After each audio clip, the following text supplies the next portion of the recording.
Hola, reciban mis saludos en esta nueva entrega de este humilde programa de conversaciones, de entrevistas, en las que yo procuro invitar a personas que yo considero que tienen una palabra necesaria de ser escuchada, ¿no? Abrir este espacio para escuchar esas palabras que a veces en el ruido de la sobreinformación mediática no atendemos. Y en esta ocasión es para mí un grato honor recibir a Patrick Lloret, que es filósofo y teólogo, profesor de la Universidad de Lyon. Tiene además un trasfondo muy interesante. Él es de madre española, de padre franco-argelino, trae estas herencias con él y me interesa particularmente por la relectura que él viene llevando a cabo de los textos de la tradición franciscana, de San Francisco de Asís, además del diálogo que él establece con pensadores franceses del siglo XX fundamentales como Derrida o Levinas. Entonces, para mí es un gran honor, Patrick, tenerte en esta oportunidad, en este programa, y quisiera abrir la conversación porque en este momento hay al parecer cierto resurgimiento, por lo menos en algunos sectores, de el intento de acercarse a la herencia de San Francisco de Asís, por un lado por el tema ecológico. Ya lo había trabajado Leonardo Boff, entre otros, y quien lo trae a la palestra, digamos, a un nivel ya mundial, de reconocimiento mundial, es el Papa Francisco, cuando él asume el nombre de Francisco como Papa, y también en la encíclica Laudato Si, que es una encíclica ecológica que trata de desmentir la idea de que el monoteísmo está necesariamente comprometido con la colonización y la destrucción del mundo. Esto, aunque mucha gente lo sostiene, yo creo que es bastante pueril, es una idea bastante pueril y es fácil de desmontar cuando vemos a otro tipo de pensadores, en este caso Francisco, pero también podríamos recurrir a Ibn Arabi, por ejemplo, que también tiene un acercamiento a la naturaleza completamente distinto. Y en estos acercamientos que tú estás teniendo a la ética franciscana, la herencia intelectual, espiritual, anímica de San Francisco, tú has llegado a decir que no hay nada más revolucionario que ser franciscano, ¿no? Entonces, o sea, que esta herencia franciscana.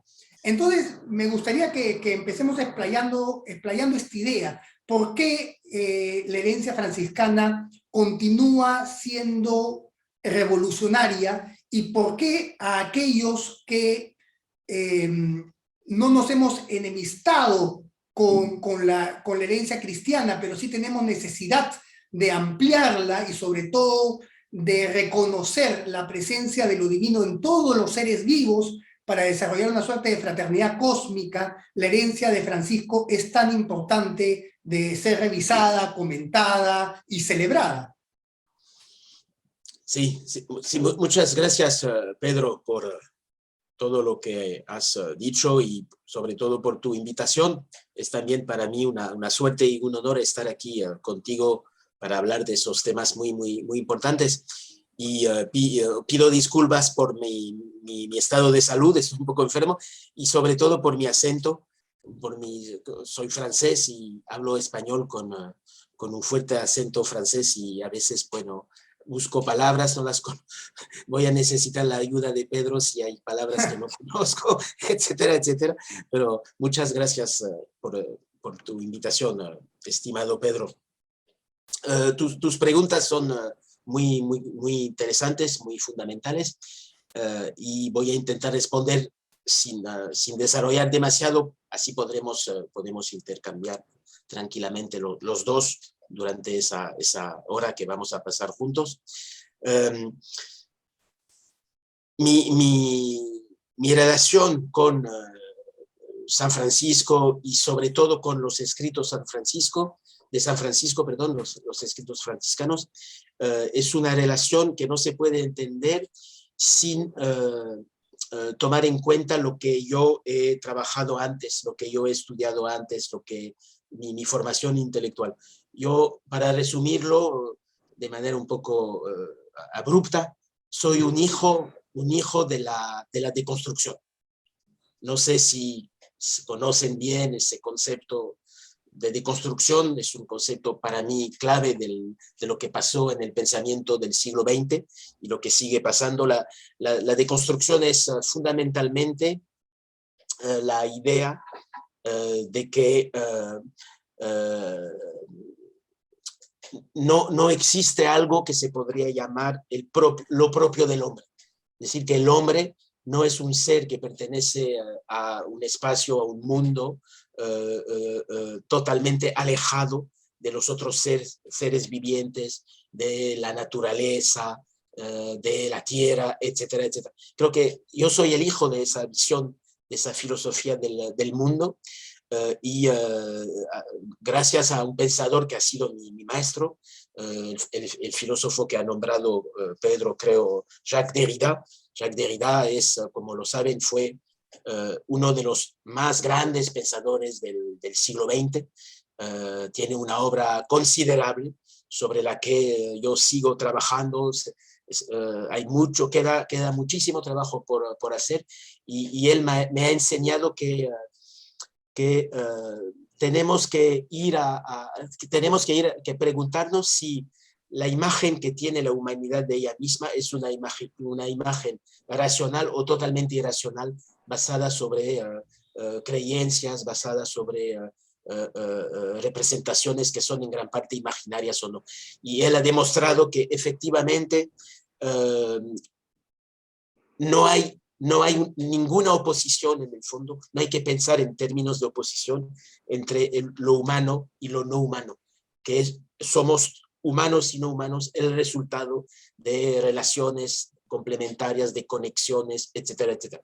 Yo estoy totalmente formado con esa visión, lo que quiere decir que cuando me intereso, por ejemplo, en una cultura, por ejemplo, aquí estoy con Pedro, que es un intelectual latinoamericano, pues me siento cerca de la cultura, de las culturas que él representa, porque justamente para mí lo humano, y creo que eso es un elemento también que pertenece a lo que está trabajando Pedro, lo humano es el resultado de todas las relaciones que tiene con los otros seres y principalmente con los seres no humanos. Eso se llama deconstrucción. Y dado que he trabajado durante muchos años sobre esto, me he preguntado, pero existen otros autores más antiguos que tenían un poco una visión del mundo comparable o no. Esa fue mi gran pregunta. Es decir, que para decirlo de manera un poco provocativa intelectualmente, la deconstrucción es algo que pertenece simplemente o solamente al siglo XX, o hubo otras formas de deconstrucción fundamentales en la historia de la humanidad y de las relaciones entre lo humano y lo no humano. Eso es la pregunta fundamental de mi trabajo. Y buscando, pues, me he dado cuenta que existe, por ejemplo, digo por ejemplo porque estoy seguro que existen otros ejemplos de deconstrucción, existe una forma de deconstrucción en San Francisco de Asís.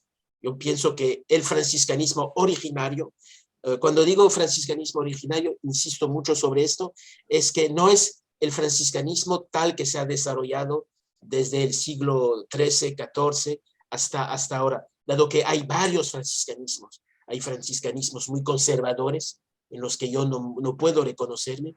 Hay franciscanismos que han participado a la colonización española para evangelizar, eso es un problema enorme. Sí, pues hay muchísimos franciscanismos en el fondo. Eso quizás no se ha dicho bastante. Hay franciscanismos muy institucionalizados, hay franciscanismos muy conservadores, hay franciscanismos también muy revolucionarios, etcétera, etcétera. Y eso lo existió desde el franciscanismo. Ahora sabemos bien con muchos textos, documentos, que la principal fuente de sufrimiento de San Francisco era precisamente que sus textos no sean leídos y aplicados desde los principios éticos, teológicos que él defendía.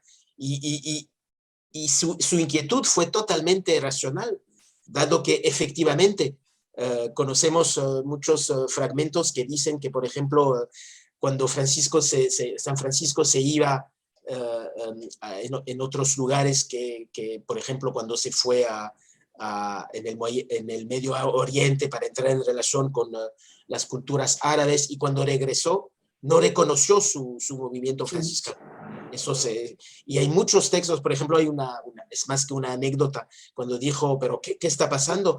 Y cuando vio que sus hermanos estaban viviendo con un gran confort, comiendo bien, bebiendo, durmiendo en camas normales, etc. Él se puso en un rincón del lugar donde comía y pidió limosna. Es decir, el problema empezó desde San Francisco mismo. Y yo me he preguntado, pero ¿en qué medida ese franciscanismo es revolucionario? ¿Y de qué manera mostrarlo? La manera es muy simple. La manera es regresar a los textos que él escribió, pero que también sus hermanos escribieron, porque esos textos, repito, no han sido realmente leídos correctamente desde esa perspectiva revolucionaria, esa perspectiva crítica, esa perspectiva social, esa perspectiva antropológica. Y yo voy a añadir una palabra explosiva: no han sido leídos esos textos desde esa perspectiva antiespecista, en el fondo. Lo que es aún más provocativo decir eso.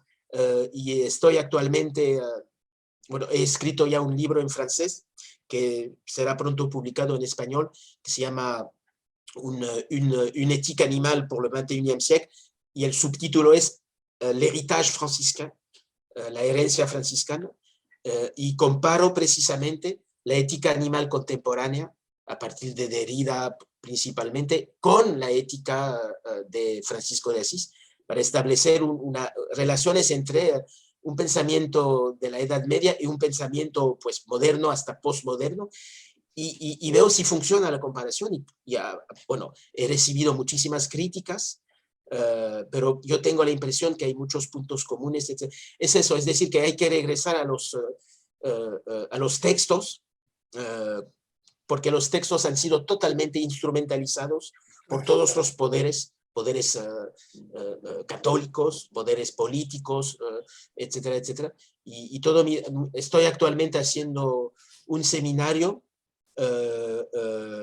que se llama precisamente La nueva filosofía de la religión, donde intento, con cada texto importante de San Francisco, intento verificar esas hipótesis, es decir, dónde está la dimensión revolucionaria, tanto del lado de la teología, que del lado de la relación a la creación, que del lado de la relación a la criatura viviente de tipo animal, y sin hablar del elemento fundamental que ha sido totalmente rechazado, evidentemente por la Iglesia Católica, pero también por nuestra sociedad, es la cuestión de la propiedad, en el fondo. Porque no olvidemos esa idea increíblemente revolucionaria, más revolucionaria que los revolucionarios del siglo XIX y XX.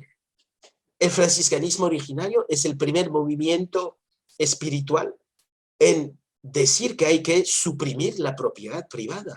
Y no solamente la propiedad privada, pero toda propiedad, en el fondo. Eso me parece absolutamente... ¿por qué nadie lo dice? Y es la obsesión fundamental de Francisco en todos sus textos, en los textos que él escribe a la Iglesia para que reconozca a la Iglesia su movimiento, en sus textos más autobiográficos, bueno, eso yo diría que si tenemos que resumir la teología franciscana, sería: el enemigo es la propiedad. Eso creo que... Es tremendo, es tremendo, ¿no? Es tremendo lo que dices. Es una locura. Ahora, bueno, supongo que él se inspiraba un poco en los textos de Hechos de los Apóstoles, en los que se habla que los primeros apóstoles y discípulos tenían todo en común, ¿no? Yo supongo que así como tú vuelves a los textos de Francisco, Francisco volvió a los textos del Evangelio y es de ellos en los que se inspira. Y tal vez podríamos hablar del elemento deconstructivo en San Francisco en el sentido de ir directamente a las fuentes, ¿no? Y quitar todo el ripio, digamos, institucional.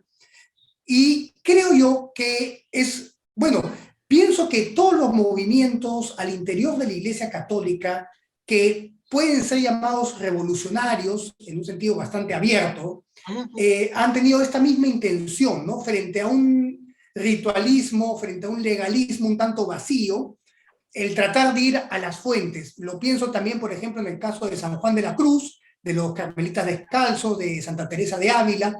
Siempre, digamos, el reavivamiento está en ese retorno a la fuente, ¿no? Y yo creo que, digamos, ante una iglesia católica hoy que parece un poco desajustada de ciertas preocupaciones contemporáneas, este retorno a la fuente sería necesario, por un lado, para hacer purgas internas al interior del cristianismo y tener realmente una vivencia, el nacimiento de Cristo en el propio corazón, más que solamente una moralina, ¿no? Y también para poder revertir las críticas que se hacen al cristianismo desde afuera, ¿no? Desde lo que podríamos llamar los enemigos del cristianismo, ¿no? ¿Tú cómo ves este movimiento de retorno a la fuente como posibilidad de reavivamiento espiritual? Sí, totalmente. Y al mismo tiempo creo que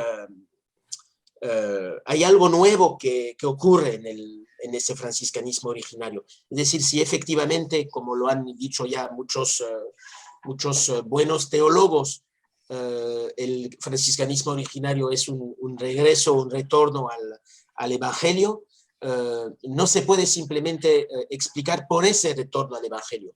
Porque en el fondo, ayer, por ejemplo, he leído mucho el Evangelio, los Evangelios y principalmente el Evangelio de Juan, el Evangelio de Jean. Sí. Porque me gustaría escribir también sobre todo eso desde la perspectiva franciscana y bueno, todo lo que estamos diciendo. En el Evangelio de Juan no hay muchas referencias a esa idea de propiedad, de propio, etcétera, etcétera. Es decir, que hay algunos elementos en los textos, en los primeros textos cristianos, entre comillas, sí, pero creo que hay algo propio que ocurre también en ese franciscanismo que se puede explicar por lo que está pasando en la sociedad italiana, en la cual, sí, pienso también así, en la sociedad italiana en la cual San Francisco crea su movimiento, y lo que está pasando es nada menos que el nacimiento del capitalismo moderno. Es decir, claro, que es fundamental. Bueno, su padre mismo era un comerciante, ¿no? Sí, y él pertenecía precisamente a una burguesía, ¿no? A la burguesía, sí, a la burguesía, y conocía bien los mecanismos de comerciales, los mecanismos económicos, etcétera, etcétera, y él se da cuenta que esa introducción de lo económico en lo político, en lo cultural, en lo social, está transformando el mundo en el que vive, y tiene esa intuición increíble que está seguro que esa introducción de lo económico va a transformar el mundo mismo y crear las condiciones para todo lo que hemos conocido en el fondo, bajo el colonialismo, la colonización europea, las violencias, los genocidios, etc.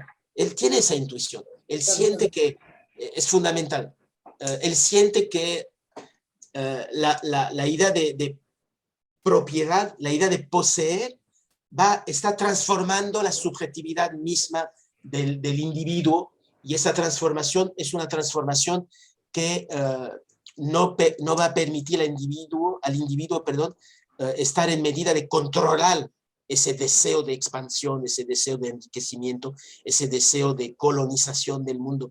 Y es lo que ha pasado. Los europeos, como lo saben bien los historiadores y como lo sabemos todos, los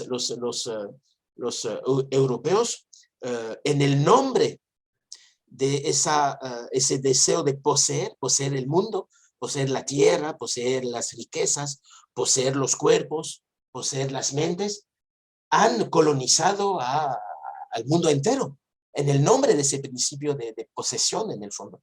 Y es por eso que no se puede reducir, pienso, esa idea de regreso a los evangelios únicamente como explicación única, pero hay también el contexto cultural y hay también, pienso yo, otro elemento y son ideas propuestas, etcétera, etcétera. Otra idea quizás que me parece interesante para entender esa crítica profunda de la propiedad, la primera crítica realmente pensada, etcétera, y sobre todo vivida, porque ese rechazo de la propiedad es lo que originó los principales conflictos con los poderes religiosos, sin hablar evidentemente de los poderes políticos, etc. La otra idea sería que en el fondo San Francisco tiene una relación muy crítica hacia él mismo y creo que hay algo como una forma de culpabilidad muy grande en su pensamiento, creo. Bueno, eso sería otro tema que hay que trabajar desde el lado también, bueno, yo también, no sé si confías en eso tú, Pedro, pero yo pienso que el psicoanálisis aplicado a las culturas nos puede explicar muchas cosas en el fondo, a pesar de los límites de ese saber, etcétera, etcétera. Bueno, yo cuando son en varios textos le piden a San Francisco, pero ¿por qué tú, San Francisco? Tú, dice el texto, tú que eres feo.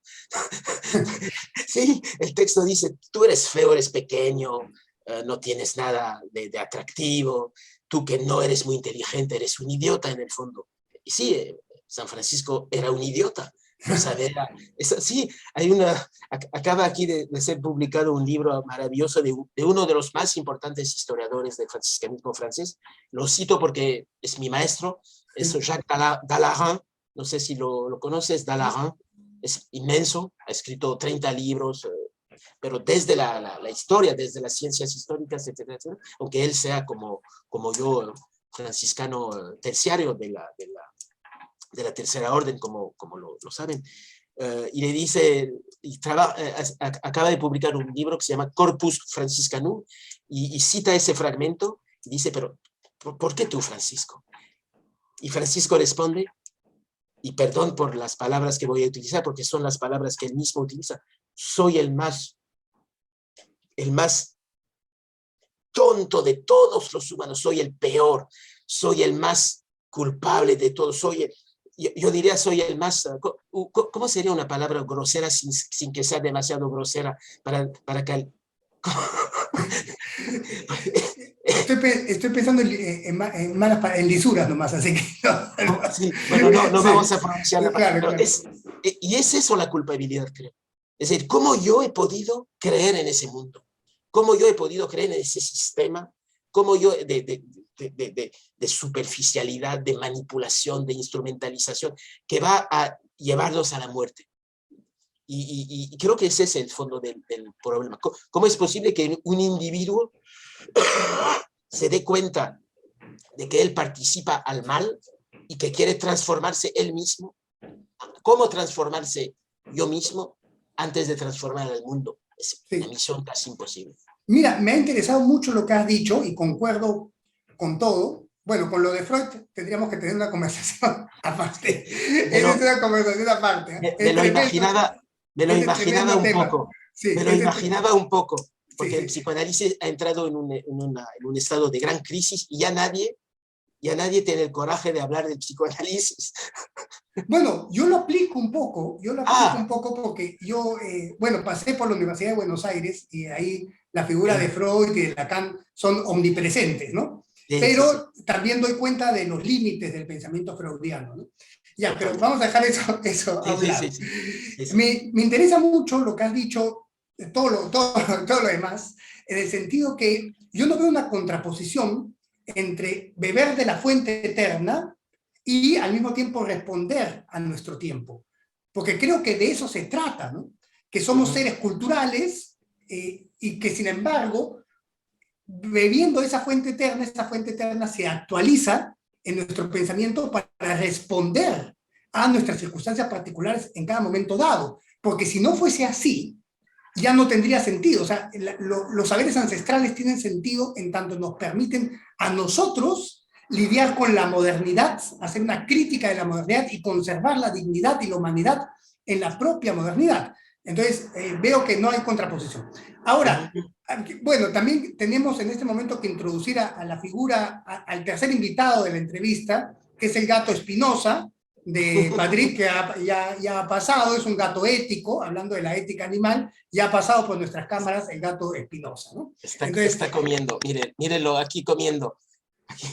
entonces estamos en una trinidad, ¿no? Patrick, el gato Espinosa y Pedro, estamos conversando. Genial, Ya. genial. Ahora, Patrick, además de la crítica a su propio tiempo, hay quienes postulan que hay una cercanía entre San Francisco y el sufismo. Ah, Y también podría leerse que podría haber cierta influencia en San Francisco de los monjes irlandeses del cristianismo céltico que es bien sabido que peregrinaban por Europa y que ellos traían una interpretación del cristianismo en la que todavía se seguía respetando, por ejemplo, la sacralidad de los bosques. Entonces me gustaría saber si tú identificas esto o más bien lo descartas. sí, es una gran pregunta, pregunta fundamental y te agradezco mucho por esa pregunta muy, muy importante, porque creo que es todo el problema en el fondo. Uh, el problema yo lo veo de la manera siguiente. ¿Qué tenemos que hacer nosotros como investigadores intelectuales para entender esos movimientos increíbles que son siempre actuales? ¿Qué tenemos que hacer? Tenemos que compararlos con otros movimientos en otras culturas para ver que existen en otras culturas movimientos idénticos, o debemos decir que hay una diferencia o diferencias fundamentales entre esos movimientos y no es negar los movimientos de las otras culturas que insistir sobre esas diferencias. Yo, como he dicho al principio, soy un hijo de la deconstrucción, y la deconstrucción es la filosofía de la diferencia absoluta. Es decir, que Claro. entre los seres vivientes no hay otra cosa que diferencias. Entre las culturas no hay otra cosa que diferencias. Pero diferencias no quiere decir oposición. Claro. Es eso el fondo del problema. Nosotros pensamos la diferencia siempre desde la oposición, desde el conflicto. No, al contrario. La diferencia o las diferencias es lo que hace la particularidad, la singularidad de una cultura, de un ser, etcétera, etcétera. Yo pienso que es necesario comparar. Hay un historiador aquí en Francia que ha escrito un libro, se llama Escuchar a Spinoza. Es una Está lengua un poco... aportando, ¿Cómo? está aportando a la Sí, discusión. sí, sí. No, sí, cuando hace ese tipo de ruido, yo pienso que hace preguntas y me está preguntando, o, bueno, o me pregunta a mí o se pregunta a él mismo, ¿qué pasa? ¿Por qué siento eso? Etcétera, etcétera. Es decir, que aquí estamos también en la diferencia. La diferencia es eso. Identifico algo que yo no puedo entender, pero que es propio, entre comillas, a la singularidad del otro y que tengo que tomar en cuenta y que no tengo que negar, porque yo podría decir, es lo que acaba de hacer mi gato es una estupidez, porque es un ser irracional, porque no sabe lo... No, si decimos eso, producimos violencia y la hemos producido cuando hemos colonizado nosotros europeos, como lo saben las Américas, entre comillas. No, la diferencia es realmente la toma en cuenta de la alteridad del otro. Yo pienso que no hay, ¿cómo decir? No tenemos que proyectar sobre San Francisco lo que, por ejemplo, podríamos llamar hoy lo que se llama el movimiento ecologista. San Francisco no era ecologista, hay que decirlo claramente, no solamente porque no era un tema de la sociedad, no, y también, bueno, pudiéramos decir, pero no es porque no está explícito un tema en un pensamiento que no está presente. Así es. Pero ese tema de la ecología ni está presente de manera implícita, no existe. Es por eso que cuando yo leo, hasta en el discurso de Francisco, nuestro Papa, cuando yo leo que hay una preocupación ecologista en Francisco, es una proyección anacrónica. En realidad Francisco tiene una teología muy, muy diferente de lo que podríamos llamar la ecología. Y también, bueno, has hablado, Pedro, de esos monjes irlandeses que tenían una relación sagrada con la naturaleza. Pues, por ejemplo, en los textos de San Francisco no aparece nunca, ni una vez, la palabra naturaleza. No hay naturaleza. No hay ninguna naturaleza. Y la pregunta es saber, pero ¿por qué? ¿Dónde está la naturaleza cuando a San Francisco da la impresión que habla de la naturaleza? Bueno, hemos tenido un problema técnico, así que estamos retomando la entrevista. Se cortó el internet, así que estamos retomando la entrevista. Bueno, Patrick, lo último que quedó grabado de lo que dijiste es un tanto perturbador, en el sentido que aquellos que como yo no somos especialistas en los textos de San Francisco y que tenemos esta empatía por el pobre de Asís, pero no tenemos el conocimiento que tú tienes, nos resulta un poco contraintuitivo decir que San Francisco no es ecologista. Entonces, sería bueno que esto se explique un poco, y además quería agregar el hecho de que, por ejemplo, cuando uno lee el texto medieval de las Florecillas, que es un texto inspirado en la vida y obra de San Francisco, se cuenta que San Francisco predicaba a los pájaros, predicaba a las flores, predicaba al lobo. Entonces, esto indicaría que desde la perspectiva franciscana es posible un diálogo interespecies, y lo que implica que los otros seres vivos también tienen algún tipo de forma de lenguaje, una suerte de biosemiótica, o sea que el lenguaje no es propiedad exclusiva del ser humano como lo ha solido pensar la modernidad hegemónica. Por lo tanto, si bien puedo, siendo tú un especialista, puedo concederte, ¿no?, aceptar, ¿no?, en medio de mi ignorancia, que efectivamente no hay un ecologismo en San Francisco, su pensamiento sí podría ser germen de un nuevo pensamiento ecologista cristiano. ¿Cómo lo ves tú, este asunto? Sí. Gracias por esa muy importante pregunta, porque esa pregunta pienso que corresponde a lo que se podría llamar la cuestión franciscana. Sí, no, pienso que es un poco complicado y quizás peligroso hablar de San Francisco desde una preocupación ecologista por varias razones.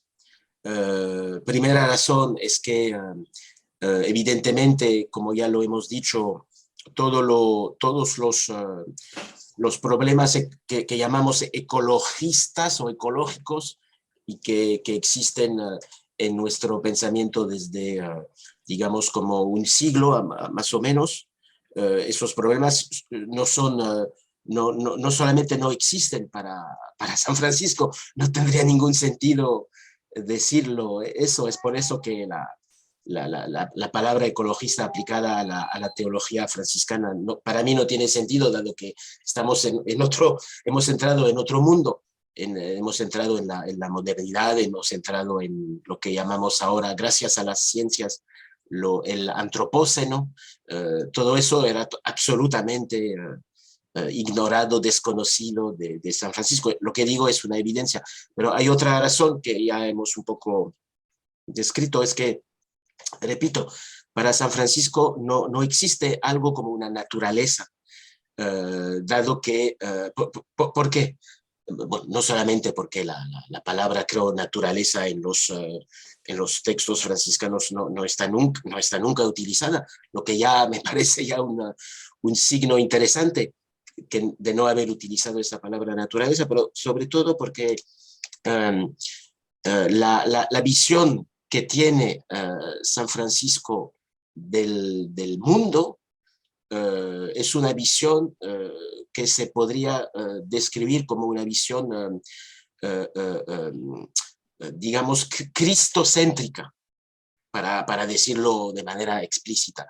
Es decir, que para San Francisco toda la creación no es otra cosa que la imagen de Cristo en todas sus dimensiones materiales, vegetales, animales, etcétera, etcétera.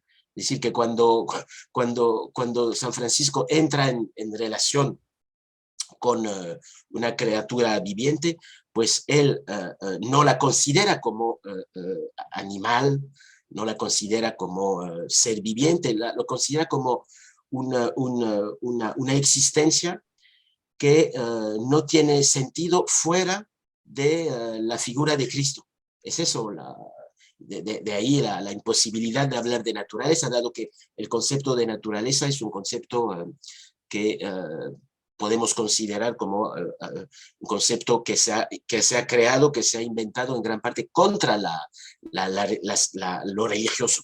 Y hay ese conflicto que pienso que constituye el corazón de nuestra modernidad, ese conflicto entre, de un lado, las ciencias materialistas que intentan entender el mundo, y de otro lado, lo religioso, que se ha alejado, desgraciadamente, yo diría, de esas ciencias materialistas. Y creo que lo que quizás nos propone, para responder a la segunda parte de tu pregunta, que consiste en decir, pero si no hay ecologismo, lo que pienso que es una evidencia en San Francisco, pero podemos apoyarnos sobre San Francisco para efectivamente reflexionar sobre la crisis ecológica del mundo actual. Sí, pues, ¿de qué manera podemos apoyarnos? Pues voy a intentar explicar, es un poco complejo porque entramos en consideraciones teológicas, y creo que creo que la teología quizás es necesario desarrollarla desde este punto de vista.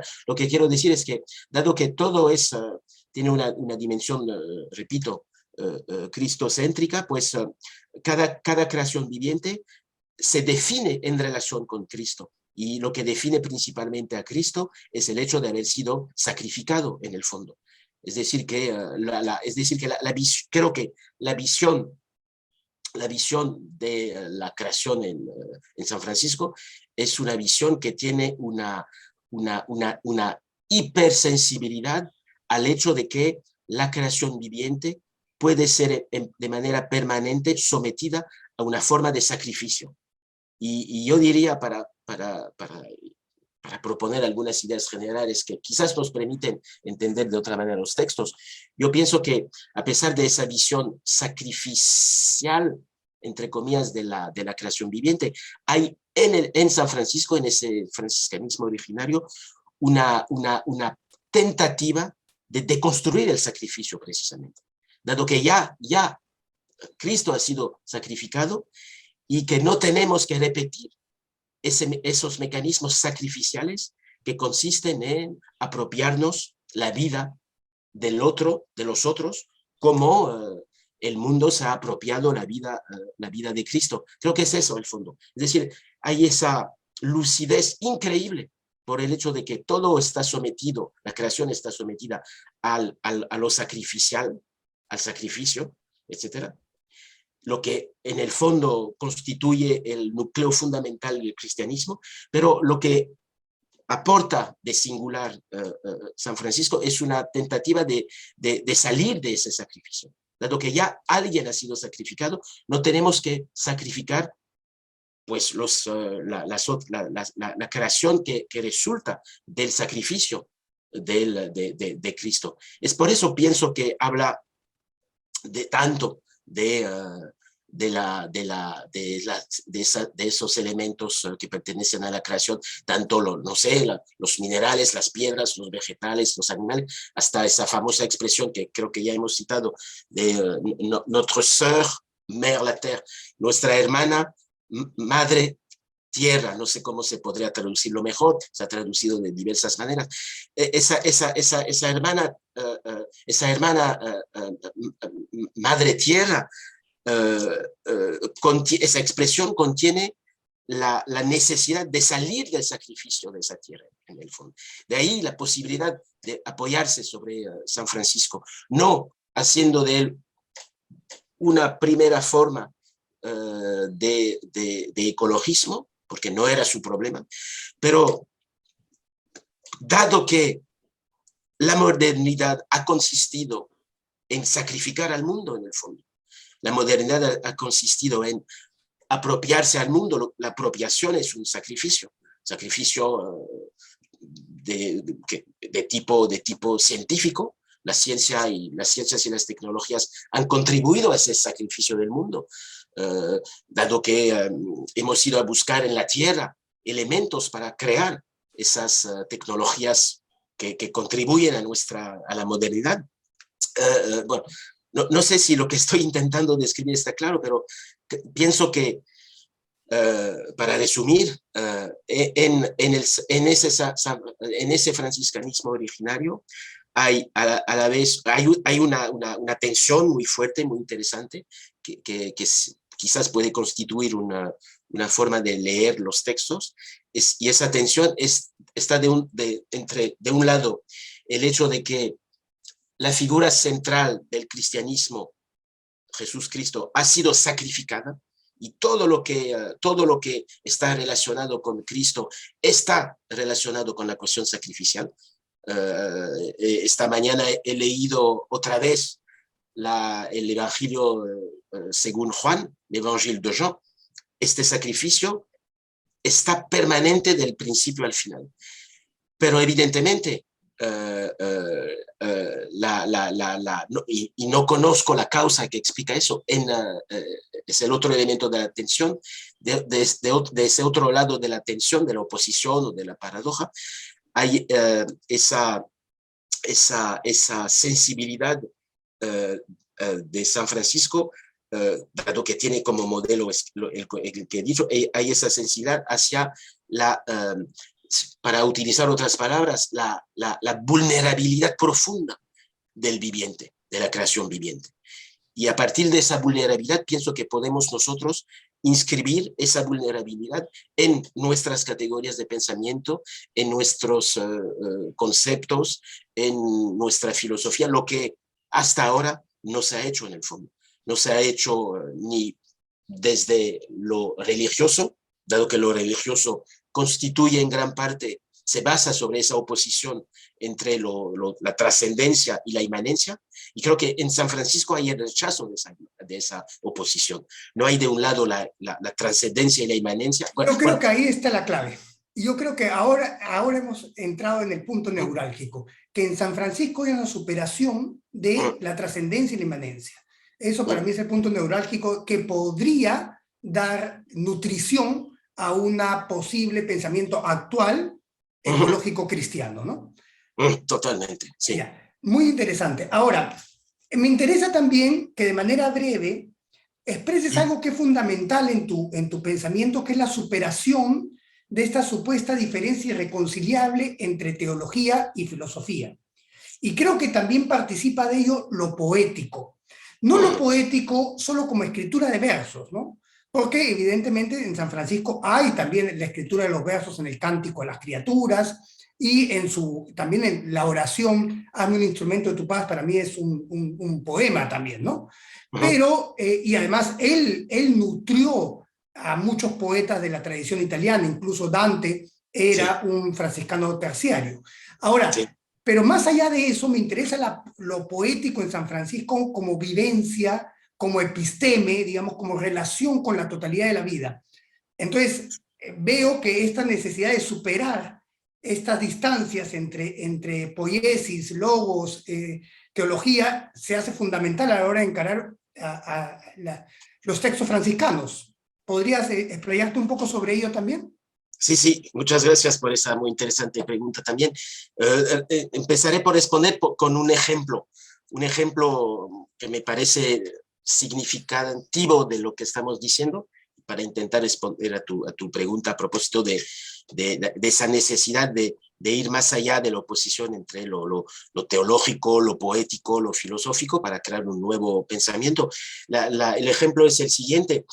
Todos conocemos, y creo que ha sido así conocido San Francisco, la obra del pintor italiano Giotto, donde vemos efectivamente San Francisco predicar a los pájaros.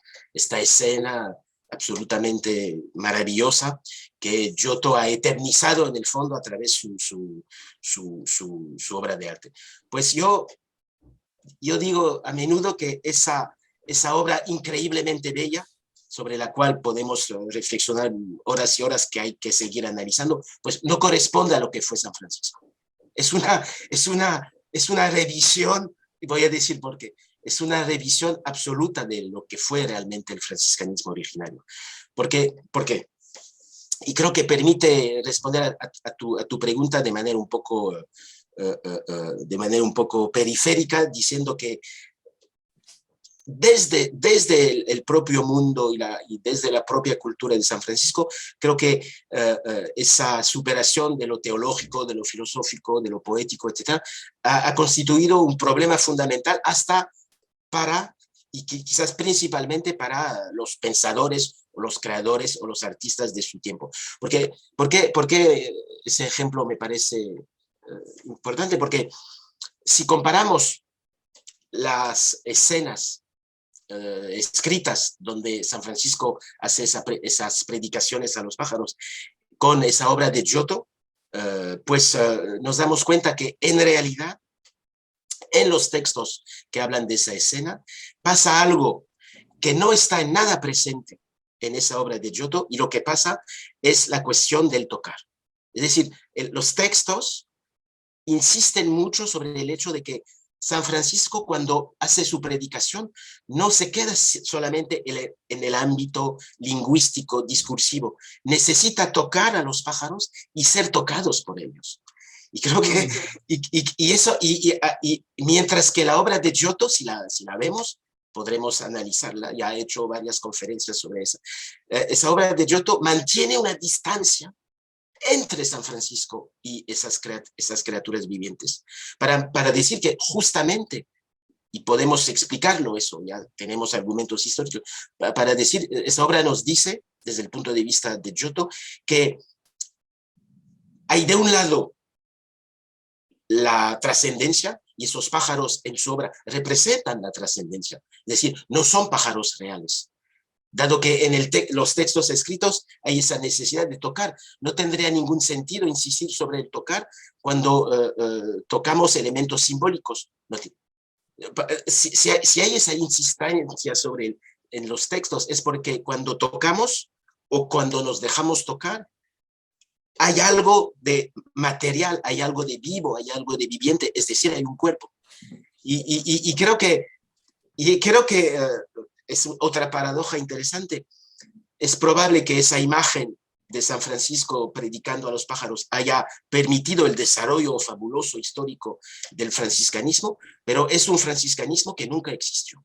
Ahora, para ir perfilando el final de la entrevista, porque nos queda poco tiempo, me resulta muy interesante lo que me estás diciendo, porque por un lado me habla de una inmersión total en la existencia de San Francisco, ¿no? Del estar totalmente presente en el aquí y en el ahora, y en esa presencia es que lo trascendente se manifiesta ahora, aquí y acá.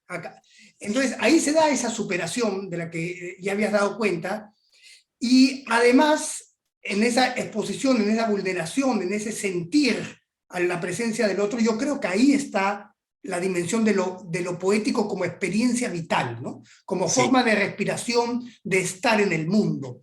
Y entonces hay inmersión, hay exposición, hay ser tocado, y también creo que hay una superación, o sea, el materialismo, en todo caso, del que nos vienes hablando en San Francisco, no es un materialismo simplón del positivismo, sino que es un materialismo en el que se presenta, que la materia misma es espíritu, digamos, ¿no? ¿Podrías, para finalizar la entrevista, centrarte en eso, por favor? Sí, lo que dices es muy importante y corresponde a lo que pienso también. Sí, pienso que no es